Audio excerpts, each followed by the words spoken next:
Tu étais l'enfant qui portait le poids de tous les silences familiaux, celui qui explosait quand les autres se taisaient, celui qui criait quand les autres souriaient. Et on t'a dit que tu étais le problème. Mais ce soir, je veux que tu entendes quelque chose que personne ne t'a jamais dit. Tu n'étais pas l'enfant problème. Tu étais l'enfant qui disait la vérité que personne ne voulait entendre. Tu étais le symptôme visible d'un système invisible qui dysfonctionnait. Depuis combien d'années tu portes cette culpabilité ? Depuis combien d'années tu te demandes pourquoi c'était toujours toi qui faisais des histoires ? Pourquoi c'était toujours toi qu'on pointait du doigt quand l'atmosphère devenait tendue à la maison ? La vérité, c'est que dans chaque famille dysfonctionnelle, il faut un coupable. Il faut quelqu'un sur qui projeter tout ce qui ne va pas. Et toi, tu as été choisi pour ce rôle. Pas parce que tu étais plus difficile que les autres, pas parce que tu étais naturellement problématique, mais parce que tu étais celui qui ressentait tout, celui qui ne savait pas encore faire semblant que tout allait bien. Tu étais l'antenne émotionnelle de ta famille.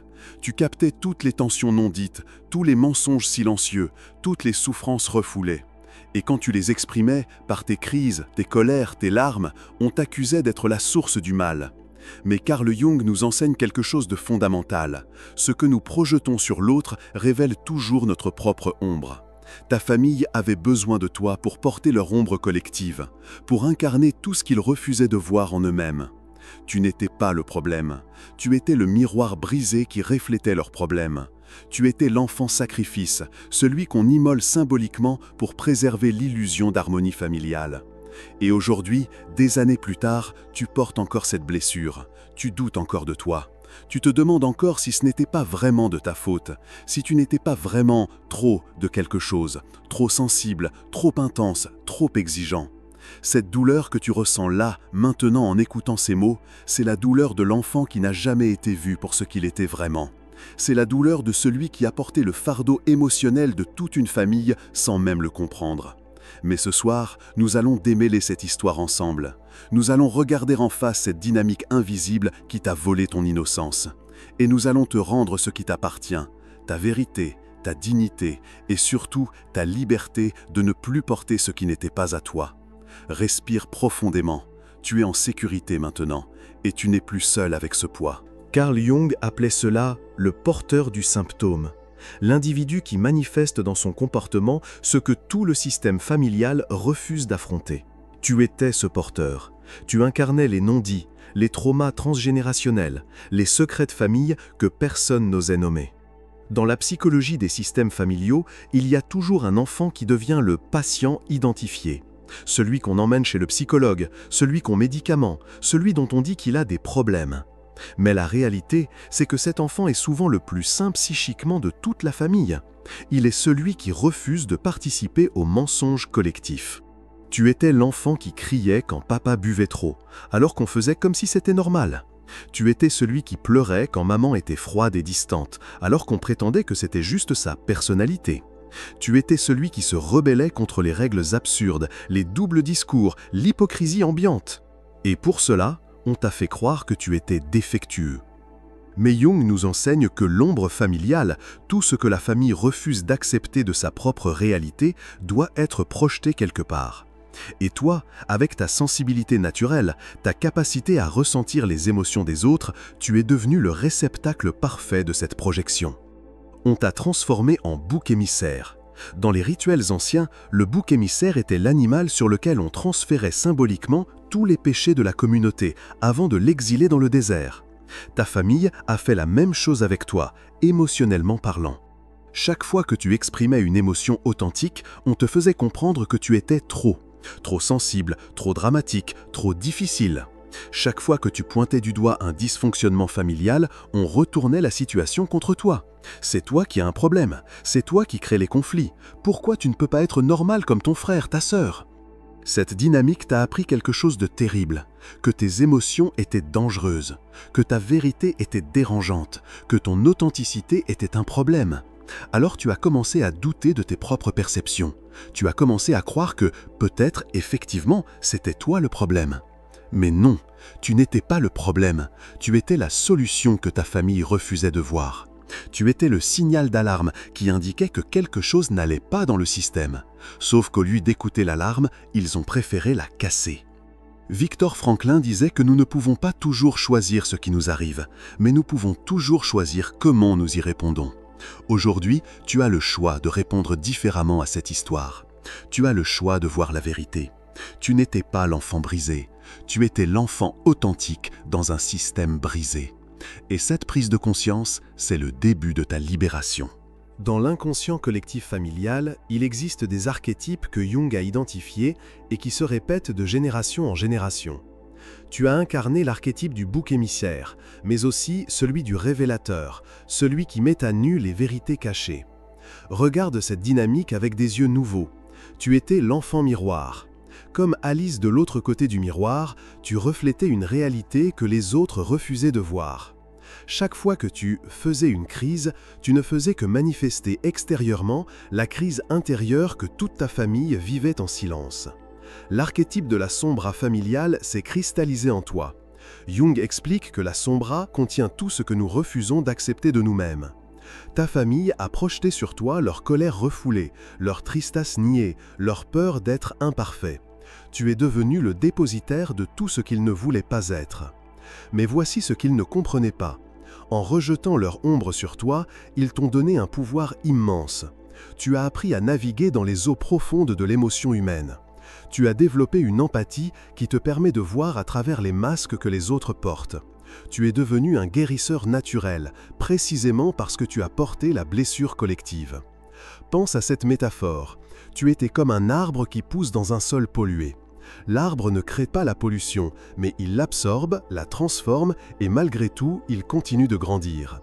Ses racines deviennent plus profondes, plus fortes, parce qu'elles ont dû lutter pour trouver des nutriments dans un environnement toxique.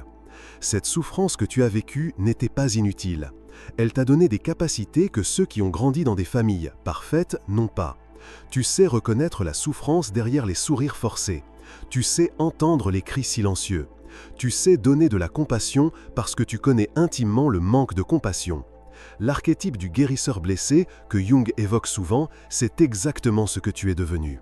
Comme Chiron dans la mythologie grecque, qui était lui-même blessé mais qui guérissait les autres, tu as transformé ta blessure en source de guérison. Mais attention à ne pas rester coincé dans ce rôle. L'archétype du sauveur peut devenir une prison dorée. Beaucoup d'anciens enfants boucs émissaires passent leur vie adulte à essayer de sauver d'autres familles dysfonctionnelles, d'autres personnes brisées, reproduisant inconsciemment le schéma où ils portent les problèmes des autres. Il est temps de passer de l'archétype du porteur de fardeau à celui du libéré, de celui qui subit à celui qui choisit, de celui qui absorbe la douleur des autres à celui qui pose des limites saines. Tu n'es plus cet enfant impuissant, tu n'es plus obligé de porter ce qui ne t'appartient pas. Tu as le droit de poser ton fardeau et de marcher libre. Maintenant, je veux que tu fasses quelque chose de concret pour commencer à te libérer de ce rôle qui ne t'appartient plus. Exercice 1. La lettre à l'enfant sacrifice.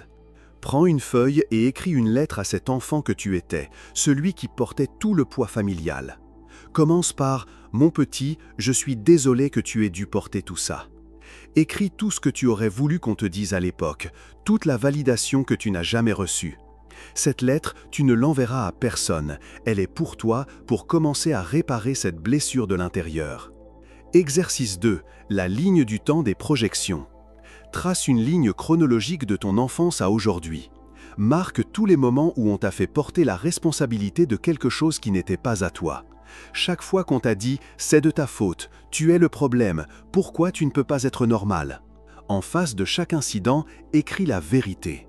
Je n'étais qu'un enfant qui exprimait ce que personne ne voulait voir. Exercice 3. Le rituel du fardeau déposé. Trouve un objet qui peut symboliser ce fardeau que tu as porté. Une pierre, un sac rempli de quelque chose de lourd. Porte-le dans tes mains pendant quelques minutes et ressens physiquement ce poids que tu as porté émotionnellement pendant des années. Puis, consciemment, pose-le. Dis à voix haute « Je dépose ce qui ne m'a jamais appartenu. Je me libère de ce rôle qui n'était pas le mien. » Mais voici la vérité qui va te couper le souffle. Tu n'étais pas l'enfant problème, tu étais l'enfant qui refusait de mentir dans un système basé sur le mensonge. Cette phrase, grave-la en toi. Tu n'étais pas défectueux, Tu étais différent, tu refusais de faire semblant, tu refusais de participer à la comédie familiale où tout le monde jouait un rôle mais personne n'était authentique.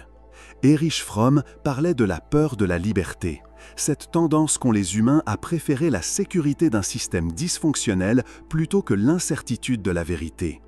Ta famille avait peur de la liberté que représentait ta vérité. Alors ils ont préféré t'enfermer dans le rôle du problème plutôt que d'affronter leurs propres problèmes. Exercice 4. La déclaration d'indépendance émotionnelle. Regarde-toi dans un miroir et dis « Je ne suis plus responsable des émotions non vécues de ma famille. Je ne suis plus le réceptacle de leurs projections. Je choisis ma propre vérité. » Répète cela jusqu'à ce que tu le ressentes dans ton corps, pas seulement dans ta tête. Tu as survécu à quelque chose que beaucoup ne comprennent même pas. Tu as navigué dans des eaux émotionnelles que d'autres n'ont jamais eu à affronter. Et tu es encore là, debout, cherchant ta vérité. C'est une force immense. Commence à la reconnaître. Maintenant, je veux que tu arrêtes de lire pendant un moment. Je veux que tu fermes les yeux et que tu te poses cette question brutalement honnête. Qui serais-tu si tu n'avais jamais eu à porter le poids émotionnel de ta famille? Qui serais-tu si on t'avait dit dès le début « Tes émotions sont valides, ta sensibilité est un don, ta vérité est précieuse ». Qui serais-tu si tu n'avais jamais douté de tes propres perceptions? Cette question peut te faire mal, et c'est normal. Elle révèle l'ampleur de ce qui t'a été volé, mais elle révèle aussi l'ampleur de ce que tu peux récupérer. Es-tu prêt à arrêter de demander pardon d'exister? Parce que c'est ce que tu fais encore, n'est-ce pas? Tu t'excuses d'être trop quelque chose. Trop sensible, trop intense, trop exigeant. Tu minimises des besoins pour ne pas déranger. Tu évites de dire ce que tu penses vraiment pour ne pas créer de conflit. Mais ton intensité n'est pas un défaut à corriger, c'est un feu sacré à honorer. Alfred Adler parlait du sentiment d'infériorité comme moteur de dépassement. Mais attention, il ne s'agit pas de surcompenser en devenant parfait pour prouver ta valeur. Il s'agit de comprendre que ce sentiment d'infériorité qu'on t'a imposé était faux dès le départ. Qu'est-ce que tu crains de découvrir si tu arrêtes de porter les émotions des autres? Peut-être as-tu peur de découvrir qui tu es vraiment sans ce rôle familier de celui qui gère les crises. Peut-être as-tu peur de la solitude qui pourrait venir si tu arrêtes d'être indispensable dans la souffrance des autres. Mais voici une vérité libératrice. Les relations qui ne survivent qu'à condition que tu portes le fardeau émotionnel des autres ne sont pas de vraies relations. Ce sont des arrangements de survie déguisés en amour. Es-tu prêt à découvrir ce que c'est que d'être aimé pour qui tu es, pas pour ce que tu portes? Il est temps de te rebeller, pas avec la colère destructrice de l'enfant blessé, mais avec la colère sacrée de l'adulte qui se respecte. Cette colère qui dit « Non, je ne porterai plus ce qui ne m'appartient pas. Non, je ne me sacrifierai plus pour maintenir l'illusion de paix des autres. » Carl Rogers parlait de l'acceptation inconditionnelle comme base de toute guérison. Mais pour la recevoir des autres, tu dois d'abord te l'offrir à toi-même. Tu dois accepter inconditionnellement cet enfant que tu étais, avec sa sensibilité, ses besoins, sa vérité dérangeante. Tu as le droit d'être difficile à comprendre. Tu as le droit d'avoir des besoins complexes. Tu as le droit de ne pas être facile à vivre, si être facile à vivre signifie renier qui tu es. Alors, réponds-moi, es-tu prêt à rentrer chez toi en toi-même?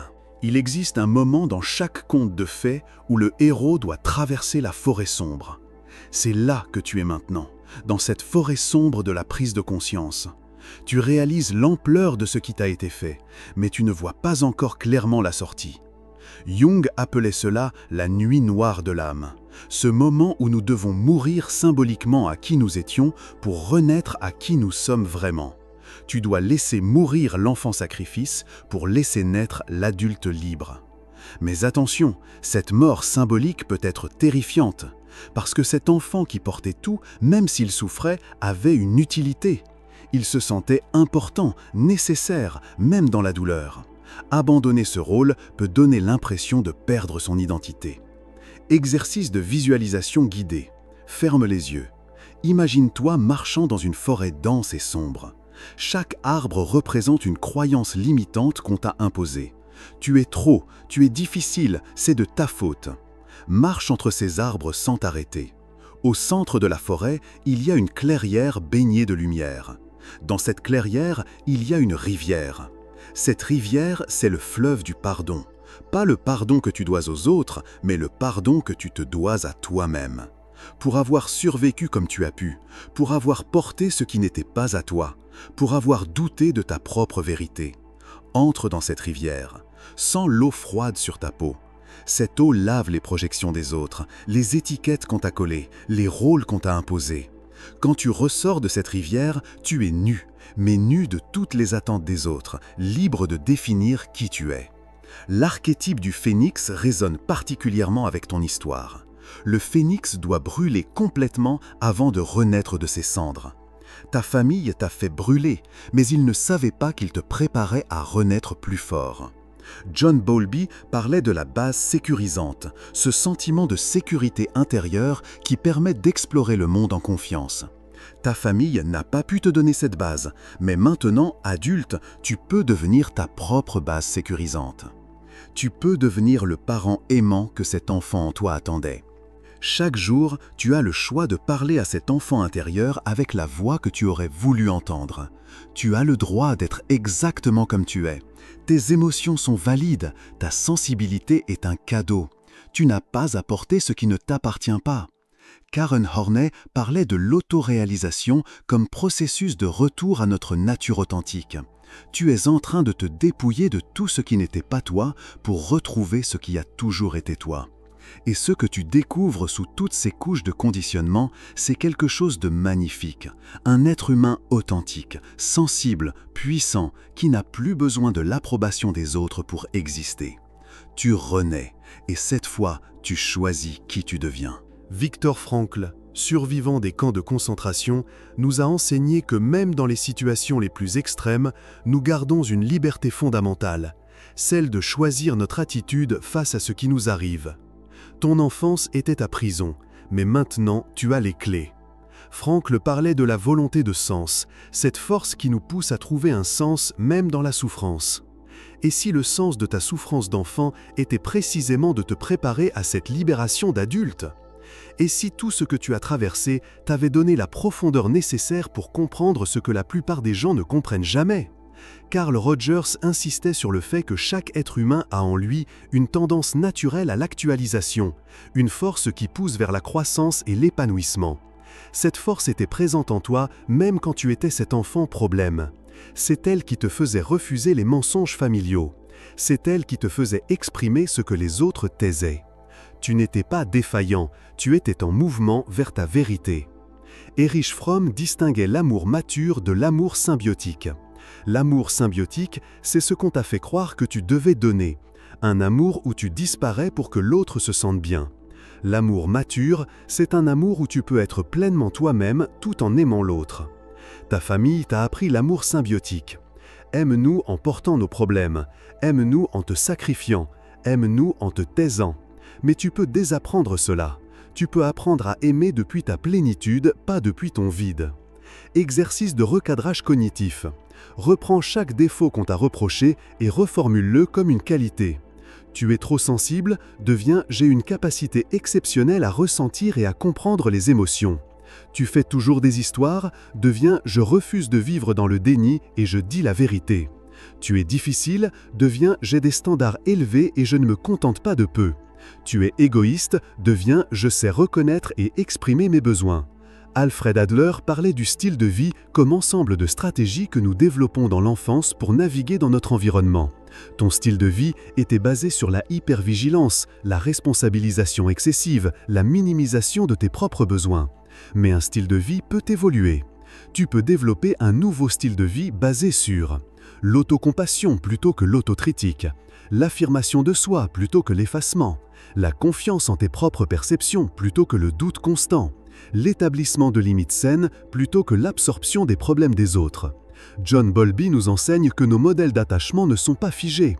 Même si tu as appris enfant que l'amour était conditionnel à ton sacrifice, tu peux créer de nouvelles expériences d'attachement sécures, avec des amis, des partenaires, des thérapeutes qui t'aiment pour qui tu es, pas pour ce que tu portes.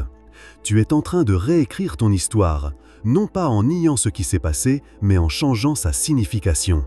Maintenant vient la partie la plus difficile. Apprendre à dire non.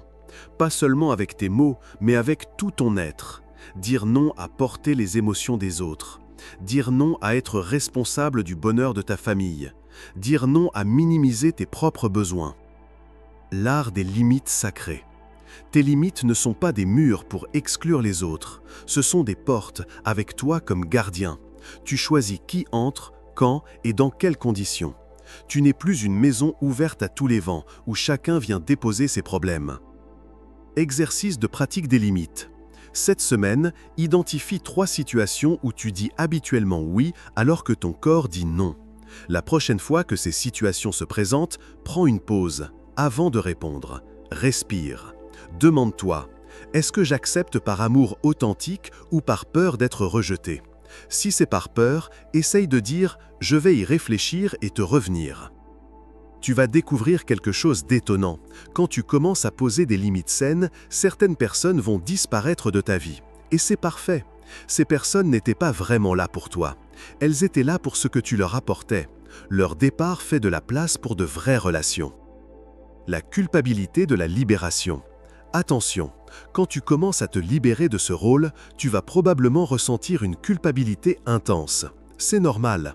Cette culpabilité, c'est la voix de l'enfant qui a appris que son amour ne valait quelque chose que s'il était sacrifice. Mais cette culpabilité est un mensonge. Tu n'es pas responsable de la santé émotionnelle de tes parents. Tu n'es pas responsable de leur bonheur.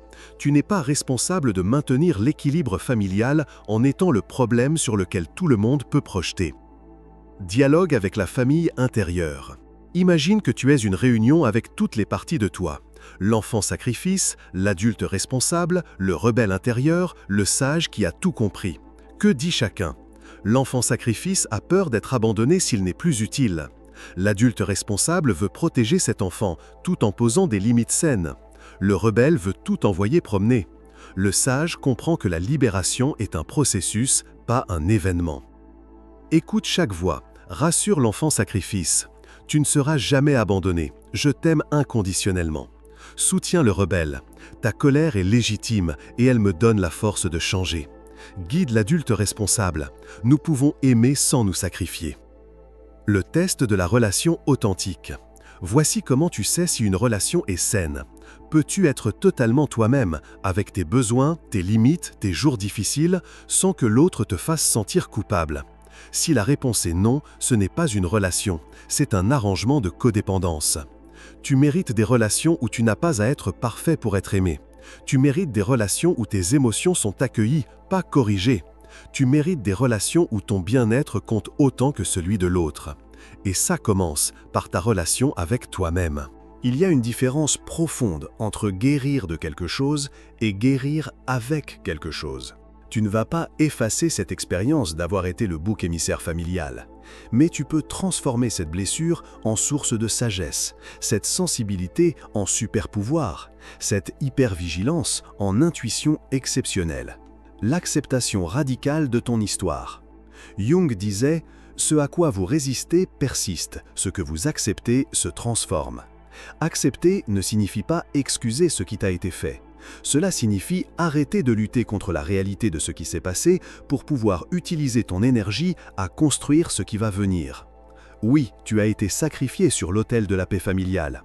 Oui, on t'a volé une partie de ton enfance. Oui, tu as dû grandir trop vite et porter trop lourd. Et maintenant, tu utilises cette force que tu as développée pour choisir consciemment ta vie. Exercice de réconciliation symbolique. Écris une lettre à ta famille, pas pour l'envoyer, mais pour clarifier tes sentiments. Commence par « Je vous pardonne de ne pas avoir su comment faire autrement. Je me pardonne d'avoir porté ce qui n'était pas à moi. Je choisis maintenant de transformer cette histoire en force. » La métamorphose du phénix familial. Tu es comme un phénix qui a brûlé dans le dysfonctionnement familial et qui renaît de ses cendres. Mais cette fois, tu choisis tes propres couleurs. Tu n'es plus défini par ce qu'on a dit de toi, mais par ce que tu choisis de devenir. Cette sensibilité qui était vue comme un problème, c'est maintenant ton radar émotionnel qui te permet de créer des relations authentiques. Cette tendance à faire des histoires, c'est maintenant ton courage de dire la vérité. Cette difficulté à être normal, c'est maintenant ta capacité à être extraordinaire. L'héritage transformé. Au lieu de transmettre le trauma, tu peux transmettre la guérison. Si tu as des enfants, tu leur donnes ce que tu n'as pas reçu, l'acceptation inconditionnelle, la validation de leurs émotions, le droit d'être exactement qui ils sont. Si tu n'as pas d'enfants, tu peux être cette figure parentale aimante pour d'autres adultes qui ont vécu la même chose. Ton histoire devient un phare pour ceux qui sont encore perdus dans la forêt sombre de la culpabilité familiale. Ta libération donne la permission à d'autres de se libérer aussi. La vérité finale. Tu n'es pas l'enfant problème, tu n'es pas l'adulte problème. Tu es l'être humain qui a refusé de mentir dans un système basé sur le mensonge. Tu es celui qui a dit la vérité quand personne ne voulait l'entendre. Tu es celui qui a survécu à l'impossible, grandir sans être vu pour qui tu étais vraiment. Et maintenant, tu te vois, tu te reconnais, tu t'honores. Et c'est le plus beau des retours à la maison, rentrer chez soi, en soi, après des années d'exil émotionnel. Tu es libre, tu as toujours été libre. Tu commences juste à t'en souvenir. Ferme les yeux une dernière fois. Imagine-toi enfant, cet enfant qui portait tout le poids du monde sur ses petites épaules. Vois-toi maintenant, adulte, marchant vers cet enfant. Tu t'agenouilles devant lui et tu lui dis « Mon petit, tu peux poser ce fardeau maintenant. Tu n'as plus à porter les émotions de papa et maman. Tu n'as plus à être responsable de leur bonheur.